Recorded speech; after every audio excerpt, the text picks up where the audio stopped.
Good morning dear student. आज हम बात कर रहे हैं ग्रुप 15 एलिमेंट्स की केमिकल प्रॉपर्टीज़ की। तो मेनली जो केमिकल प्रॉपर्टी आपको ध्यान देना है वो के रिएक्शन विद आपके हाइड्राइड, हैलाइड, ऑक्साइड और मेटल। सबसे ज़्यादा जो बोर्ड एग्जाम का पैटर्न है, सबसे ज़्यादा जोर दिया गया है चैप्टर में, वो आपके नेचर ऑफ हाइड्राइड और हैलाइड पे है। तो इन्हीं को हम बेसिकली देखते हैं। अगर फॉर्मूले की बात की जाए हाइड्राइड की तो कुछ इस तरह से EH3। यहाँ दो तरह के आप देखेंगे, ट्राई हैलाइड भी देखेंगे और आप पेंटा हैलाइड भी देखेंगे। सबसे पहले हम बात कर रहे हैं नेचर ऑफ हाइड्राइड। तो जैसे आप जानते हैं nitrogen, phosphorus, arsenic, antimony, bismuth, इस तरह के सबके इनके हाइड्राइड हो गए। NH3, PH3 ये। अब सबसे ज़्यादा एज यू नो नाइट्रोजन आपका मोस्ट इलेक्ट्रोनिगेटिव है, इसके पास हाइड्रोजन बॉन्डिंग होगी और हाइड्रोजन बॉन्डिंग होने की वजह से अगर हम कंपैरिजन करें ऑल द कंपाउंड्स तो सबसे ज़्यादा जो मजबूत बॉन्डिंग होगी वो किसके पास होगी? अमोनिया के। और जैसे जैसे हम नीचे की तरफ जाएंगे तो हमारा कहना चाहिए कि मेल्टिंग पॉइंट घटता जाएगा। तो हम तीन चीज़ों को देखना है जिससे हम कंपैरिजन करते हैं कि which hydride is most stable, unstable, इन सब चीज़ों को। तो बेटा सबसे पहले हम बात करें अगर विद रेस्पेक्ट मेल्टिंग पॉइंट के रेशियो में, तो मेल्टिंग पॉइंट के रेशियो में हाइड्रोजन बॉन्डिंग सिर्फ होगी अमोनिया के पास, बाकी आपके किसी के पास नहीं। सबसे ज़्यादा जो हम फिगर में देखते हैं तो ये जो हमारा बॉइलिंग पॉइंट आता है आपका,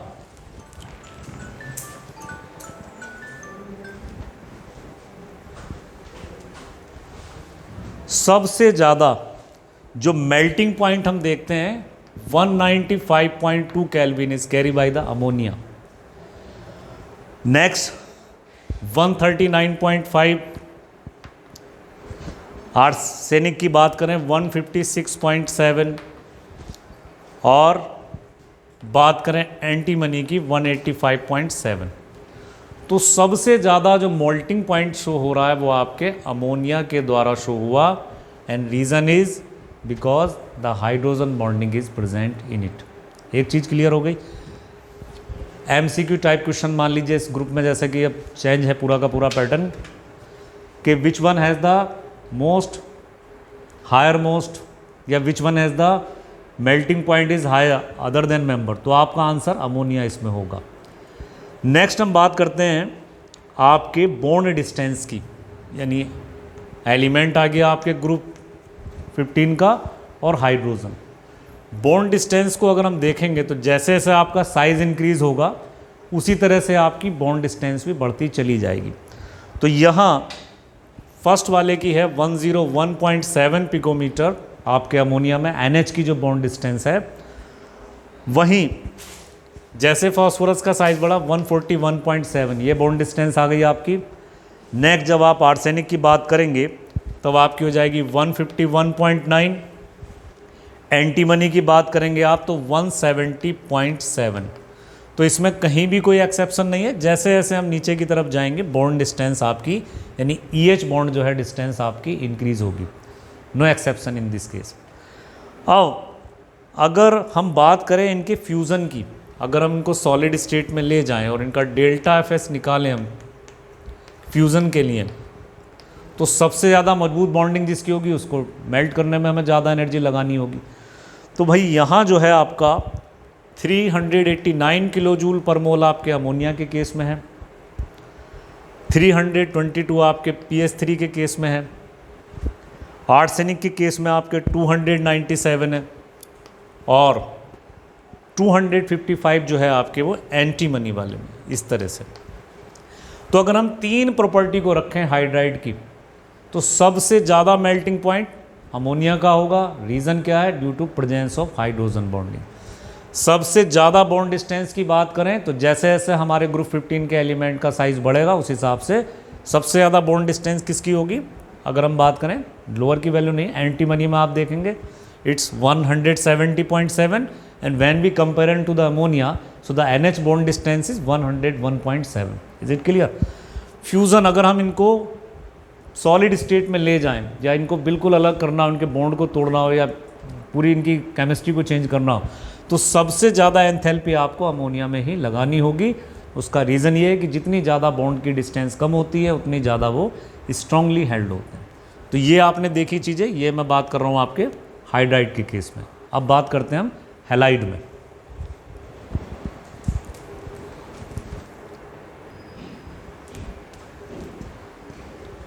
नेक्स्ट है बेटा फॉर्मेशन ऑफ हैलाइड।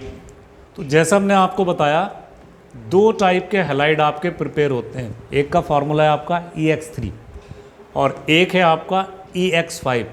E माने element of group 15 member. So there are two types of the halide is form, EX3 and EX5 is the formula. इनमें भी याद रखिए, नाइट्रोजन एक्सटेंड नहीं कर सकता अपने आप को, +5 तक ऑक्सीडेशन स्टेट को नहीं ले जा सकता। नाइट्रोजन एक्सेप्शन केस है, वो नहीं बना पाएगा। रीज़न क्या है कि उसके पास एक तो साइज़ बहुत ज़्यादा उसका स्मॉल है, स्मॉल साइज़, और दूसरा रीज़न क्या होगा बेटा, the lack of d orbital. D orbital नहीं है जो अपने आप को एक्सटेंड कर ले, ज़्यादा ऑक्सीडेशन स्टेट तक ले जाए। तो due to this reason nitrogen आपका कुछ इस तरह के हैलाइड नहीं बना पाता। बाकी जो मेंबर हैं आपके वो बना लेते हैं। इस तरह से वो प्योरली जो है कहना चाहिए दो टाइप के हैलाइड का जो फॉर्मूला बन जाता है आपका। EX5 नाइट्रोजन नहीं बना पाएगा, बाकी अदर मेंबर जो हैं जैसे से उनका साइज़ बढ़ेगा वो बना सकते हैं। यहाँ भी ध्यान रखिएगा कि जितना इसमें भी जो आपका NF3 है, नाइट्रोजन का ट्राईफ्लोराइड NF3, वो ज़्यादा स्टेबल है। और अगर आप देखें कि कोवेलेंट नेचर की बात करें तो सबसे नीचे बिस्मथ की फ्लोराइड के साथ, तो यहाँ ये ज़्यादा स्टेबल होगा और ये वाला लास्ट वाला जो है आपका कोवेलेंट कैरेक्टर को ज़्यादा दिखाएगा। इन दो चीज़ों को आपको ध्यान में रखना है कि what are the pattern and which types of halides are form by the group 15 members. तो जैसे मैंने आपको बताया, नाइट्रोजन के अलावा बाकी सब जो हैं बना लेते हैं, वो +5 तक अपनी ऑक्सीडेशन स्टेट को एक्सटेंड कर लेते हैं। उसका रीज़न है इसके कॉन्फ़िगरेशन में। जैसे आप जानते हैं NH2 NP3 इसका कॉन्फ़िगरेशन है, तो जैसे इसका साइज़ बढ़ेगा तो p ऑर्बिटल के साथ s ऑर्बिटल की शेयरिंग की वजह से they are increase the oxidation state and due to availability of d orbital, d orbital की प्रेजेंस की वजह से ये काम उनका और आसान हो जाता है। बात करते हैं ऑक्साइड की। ऑक्साइड में जो है आपका नेचर जो है आपका इसमें माने तो बहुत सारा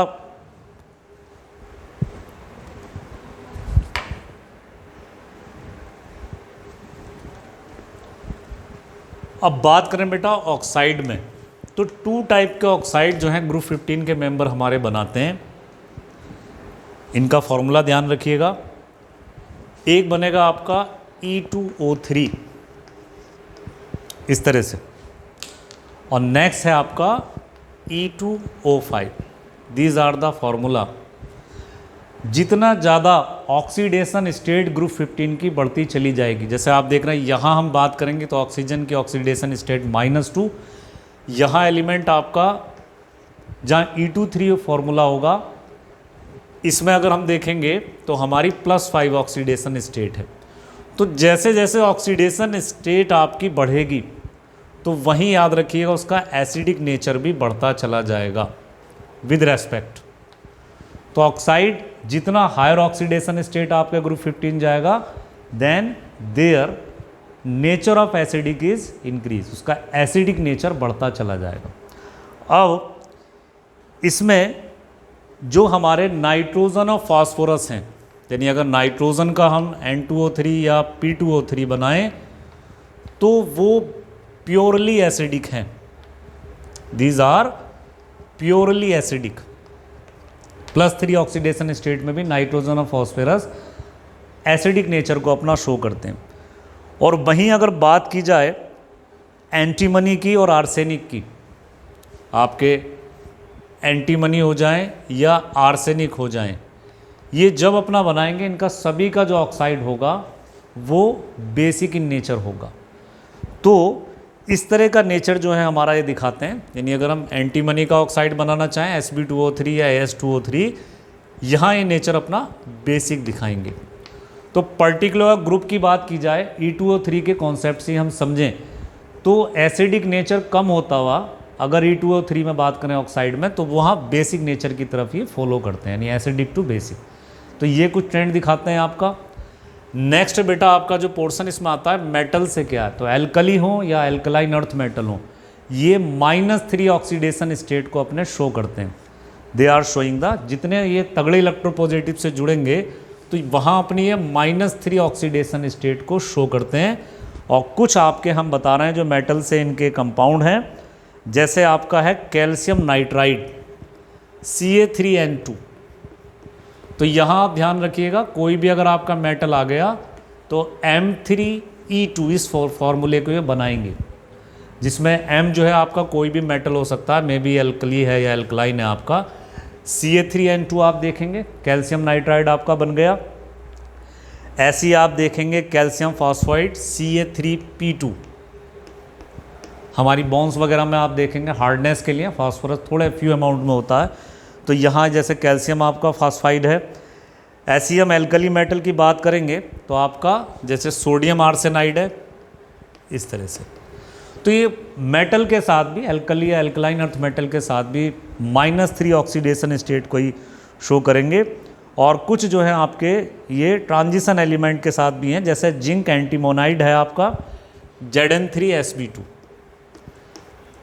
तो इट मीन्स कि अगर आप ये माने कि मेटल से रिएक्शन नहीं है, नहीं, they are chemically reactive and they are form the compound with the metals, may be they are the member of the alkali metals and alkaline earth metal and also with the transition element. लेकिन अगर हम बात करें ratio की, तो main चीज़ ये है कि एल्कली और एल्कलाइन के साथ ज़्यादा होंगे और ऑक्सीडेशन स्टेट यहाँ अपने आप की -3 शो करेंगे। उसका रीज़न ये है कि ग्रुप 15 कंपैरिजन देन एल्कली और एल्कलाइन ये ज़्यादा इलेक्ट्रोनिगेटिव है, इसलिए अपने आप की -3 ऑक्सीडेशन स्टेट को ये शो करेंगे।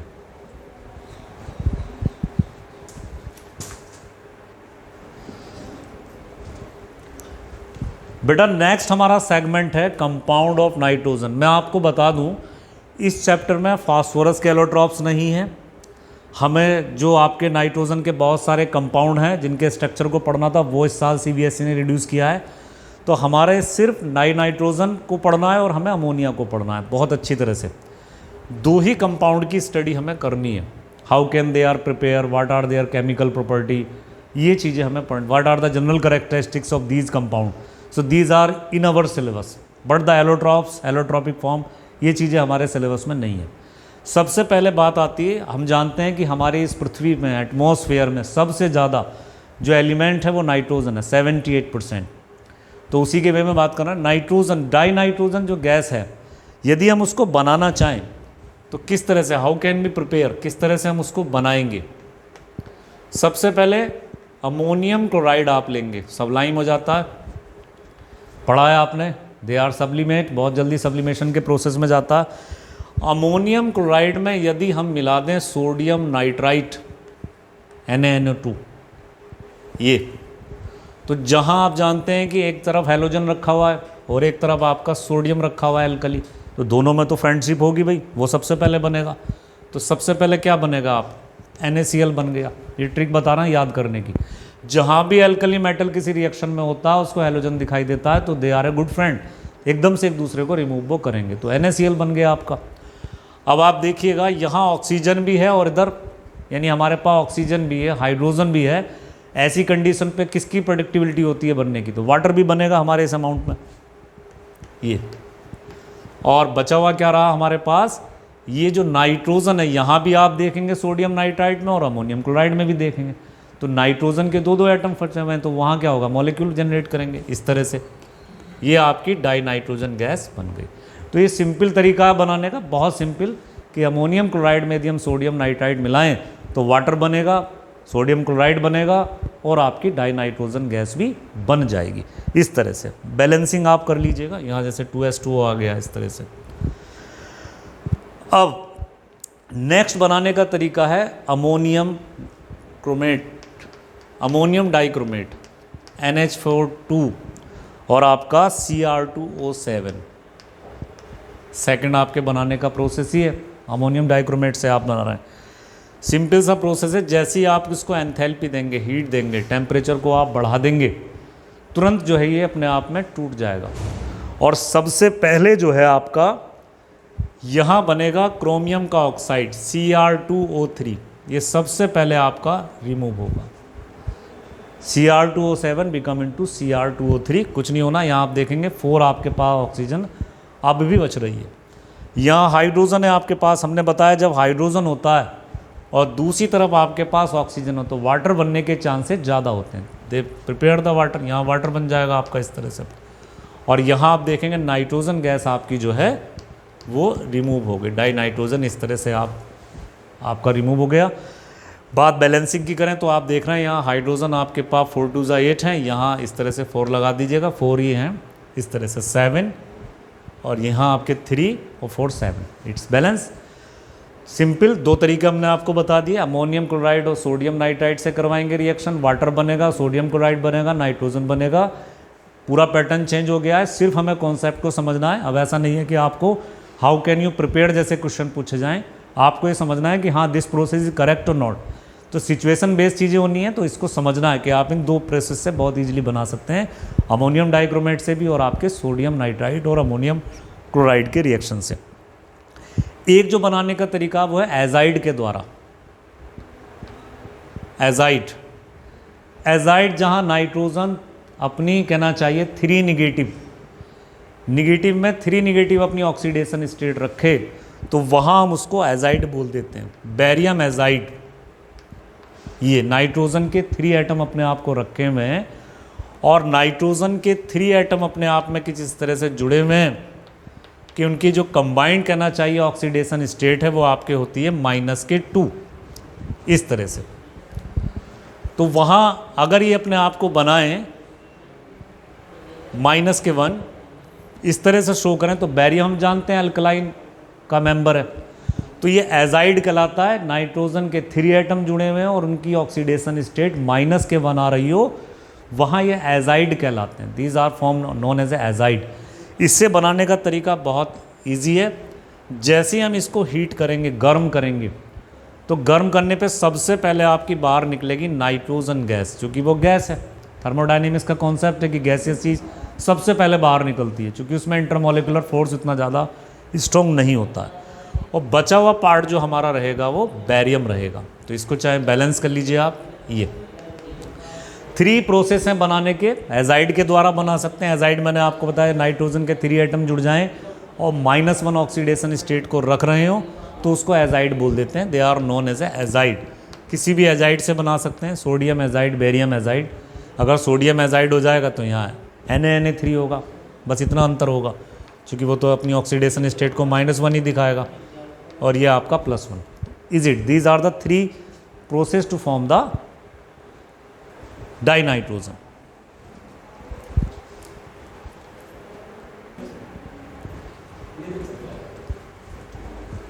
नेक्स्ट है बेटा के what are the chemical properties of dinitrogen. Dinitrogen की क्या वो केमिकल प्रॉपर्टी हैं?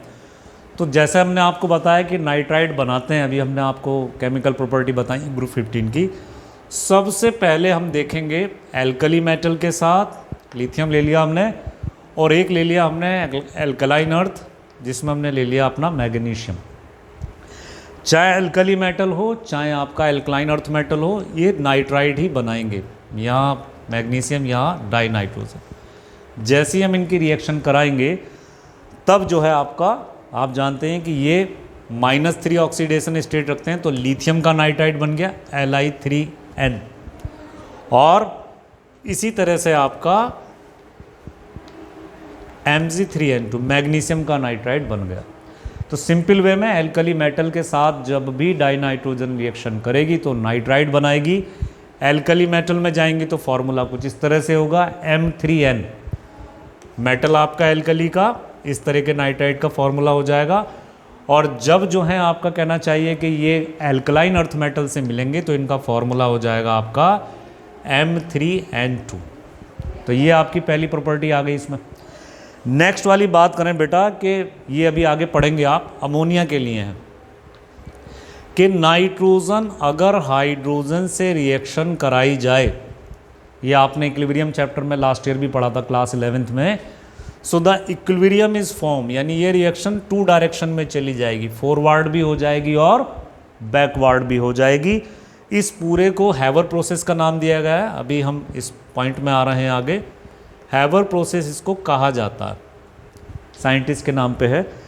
यहाँ हमें मॉडरेशन करना पड़ेगा, 773 केल्विन का टेम्परेचर करना पड़ेगा, यानी 500 कहना चाहिए डिग्री सेंटीग्रेड आपको टेम्परेचर करना पड़ेगा। प्रेशर भी आपको बढ़ाना पड़ेगा। ऐसी कंडीशन पे आप बना लेंगे अमोनिया गैस 2NH3। और इस अमोनिया गैस की जो एंथैल्पी ऑफ फॉर्मेशन है, फॉर्मेशन यानी बनने वाली जो एंथैल्पी कहना चाहिए इसमें है, वो आती है आपकी -46.1 किलो जूल। इतना कुछ आपका एंथैल्पी इसमें से आप रिमूव करेंगे। यानी ये एक एक्सोथर्मिक प्रोसेस होगा कि हैवर प्रोसेस में जब अमोनिया बनेगी तो उसके साथ साथ एनर्जी भी रिलीज़ होगी। तो यहाँ रीज़न, यहाँ दिक्कत क्या है कि जैसी अमोनिया बने तुरंत ही फ्रेशली प्रिपेयर्ड अमोनिया को तुरंत लिक्विफाई करके अलग कर दें। अगर वो चैम्बर में रहेगी तो फिर बैकवर्ड डायरेक्शन में वो अपने सप्लीमेंट में नाइट्रोजन और हाइड्रोजन में टूटना शुरू कर देगी। तो दीज आर द प्रिकॉशन। इस तरह से हैवर प्रोसेस में हम देखते हैं कि नाइट्रोजन और हाइड्रोजन से अमोनिया आपकी बन जाती है। एक है जो आपके ऑक्सीजन से कहना चाहिए केमिकल प्रॉपर्टी है कि नाइट्रोजन अगर ऑक्सीजन से रिएक्शन करे तब आपके, और हीट बढ़ा दी जाए तब आपके नाइट्रोजन मोनोऑक्साइड गैस आपकी प्रिपेयर हो जाती है। और याद रखिए ये वाली रिएक्शन भी इक्विलिब्रियम बनाती है, यानी रिवर्सिबल होती है। यानी फ्रेशली प्रिपेयर्ड नाइट्रोजन मोनोऑक्साइड को रिमूव करना बहुत ज़रूरी है, वरना वो अपने ही कंपोनेंट में दोबारा से कहना चाहिए रिवर्स हो जाएगी रिएक्शन। तो ये एक आपके मैंने बताया इसमें। So these are the 3 chemical properties. Many time the question are asked and totally depend on that. Reaction with lithium, reaction with magnesium, reaction with hydrogen, ये आगे ही पढ़ते हैं अमोनिया में, और रिएक्शन विद ऑक्सीजन गैस।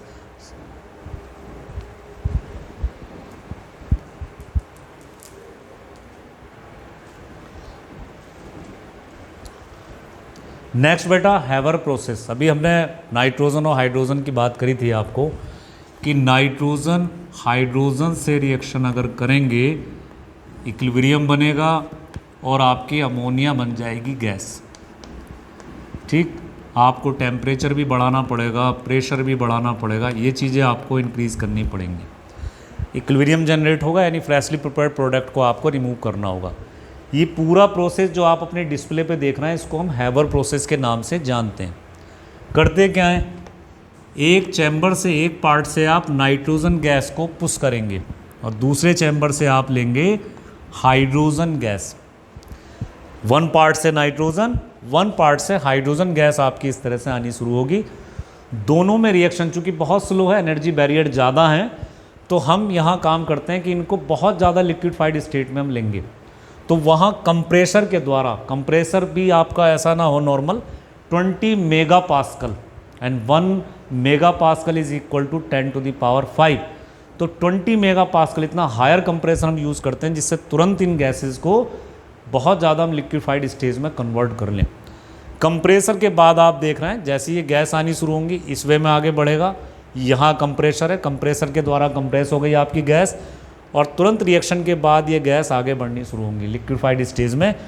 यहाँ हम temperature को बढ़ाएंगे और अपना टेम्परेचर 700 केल्विन रखेंगे कांस्टेंट।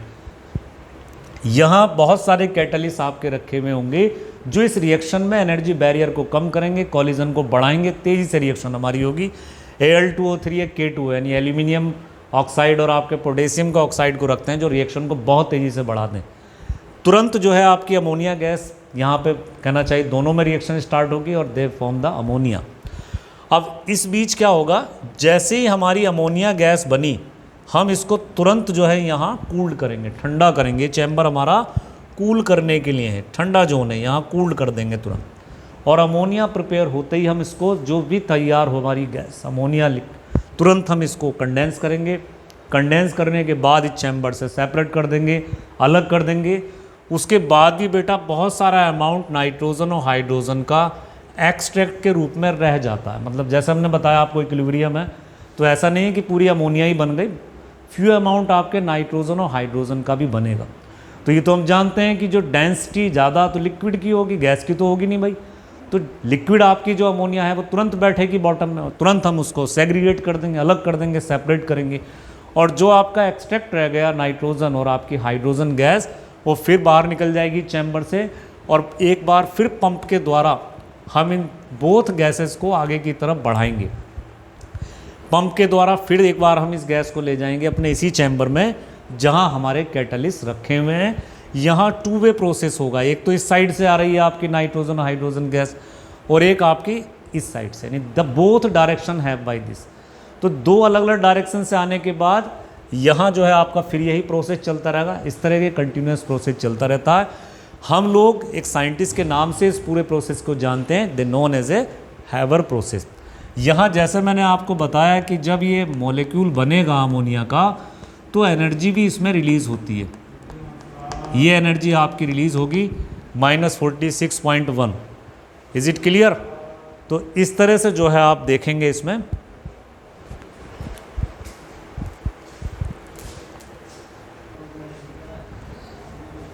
नेक्स्ट बेटा बात कर रहे हैं हम अपनी properties of ammonia gas. Ammonia gas के अगर हम नेचर की बात करें तो नाइट्रोजन के पास एक लोन पेयर है, ये हमारे हाइड्रोजन से इसका बॉन्ड डिस्टेंस आ रहा है 107.8 डिग्री, इतना हमारे पास बॉन्ड एंगल है NH का। अब यहाँ लोन पेयर होने की वजह से याद रखिएगा ammonia is a Lewis base. किसी भी केमिकल रिएक्शन में इलेक्ट्रॉन डोनर का काम जो करेगा वो हमारा अमोनिया का मॉलिक्यूल करेगा, और ये हमारा लुईस का बेस होगा, यानी ये इलेक्ट्रॉन को डोनेट कर देता। अब बात आ जाए इसकी फिजिकल प्रॉपर्टी में, तो अमोनिया के अंदर एक बहुत ज़्यादा पंजेंट ऑर्डर, यानी जैसे कोई चीज़ जल गई हो, बर्न हो गई हो, इस तरह की अमोनिया में एक स्मेल आती है। बात की जाए इसके आपके फ्रीजिंग पॉइंट की, यानी जिस पे ये फ्रीज हो जाए, और एक अगर इसके मेल्टिंग पॉइंट पे जब ये पिघलने लगेगा, सॉलिड बना दें, तो फ्रीजिंग पॉइंट जो है इसका वो है 198.4 केल्विन। और अगर हम बात करें इसके, अगर सॉलिड की फॉर्म में ले जाएं, इसको पिघलाना चाहे तो 239.7, ये इसकी कुछ फिजिकल प्रॉपर्टी की बात होगी। यानी एक पंजेंट ऑर्डर की गैस जिसका नेचर बेसिक होगा, लुईस बेस होगा, चूँकि इलेक्ट्रॉन को डोनेट कर सकता है। अब ध्यान रखिए कि ये जब भी एक्वस सॉल्यूशन में अमोनिया गैस को आप मिला देंगे तो ये हाईली सोल्यूबल है। अमोनिया गैस वाटर में बहुत तेज़ी के साथ मिल जाती है, ऐसा नहीं है कि वीकली है, तुरंत बहुत तेज़ी से अमोनिया मिलती है। उसका रीज़न क्या है कि अमोनिया वाटर से रिएक्शन करती है तुरंत और हाइड्रोक्साइड आयन बनाती है, लेकिन तेज़ी से नहीं, वो वीकली है मामला बेसिक इसका। लेकिन तुरंत ये वाटर में जाने के बाद अमोनियम हाइड्रोक्साइड इस तरह के मॉलिक्यूल को बनाएगी जहाँ NH4 पे पॉजिटिव चार्ज होगा और हाइड। तो ऐसा नहीं है कि बहुत तेज़ी से बनाना शुरू करे, वीकली बेसिक में इसको कंसिडर किया जाता है। लेकिन अगर आप बात करें अमोनिया गैस के नेचर की तो ये बेसिक नेचर होगा। रीज़न चूँकि हाइड्रोक्साइड आयन को प्रोड्यूस करेगी, भले ही ज़्यादा अमाउंट में ले, लेकिन बनाएगी, तो बेसिक नेचर होगा। अगर हम लुईस के कॉन्सेप्ट से बात करें, चूँकि इसके पास लोन पेयर है, तो ये लुईस का बेस भी है। ये बेटा इसके कुछ पॉइंट हैं जो आपको याद रखना है। आज की हमने वीडियो में आपको वो सभी चीज़ें ग्रुप 15 की जो आपके सिलेबस में हैं, with chemical property of the some compound ammonia and nitrogen, और आपकी केमिकल प्रॉपर्टी हैं, फिजिक्स, हम अपने 2 दिन में जितना भी हमने आपको टॉपिक ये पढ़ाया है, इस हमारी पूरी आप मेहनत को बढ़िया तब बना सकते हैं जब आप बहुत अच्छी तरह से पढ़ रहे हो। इस साल बोर्ड का पूरा ही क्राइटेरिया चेंज हो गया जैसे आप जानते हैं, तो आपको कंटेंट अगर समझ में अच्छा आ रहा है तो आप प्रॉब्लम भी सॉल्व बहुत अच्छी तरह से करेंगे। कंटेंट अगर आपका क्लियर नहीं है, यदि आपने डेप्थ ऑफ नॉलेज नहीं ली है किसी भी टॉपिक की, तो सिचुएशन से आपको आंसर निकालते हुए प्रॉब्लम आएगी। तो मैं बस इतना ही कहना चाहूँगा कि आप जितने भी हमारे टीचर आपको अच्छे से अच्छी वीडियो अगर आप दे रहे हैं तो आप उन वीडियो को देखें, अच्छे आप पढ़ें, समझें, उनसे बढ़िया क्लास वर्क तैयार करें, और हम चाहेंगे कि आप बहुत अच्छे मार्क्स लाएँ। So best of luck, thank you very much.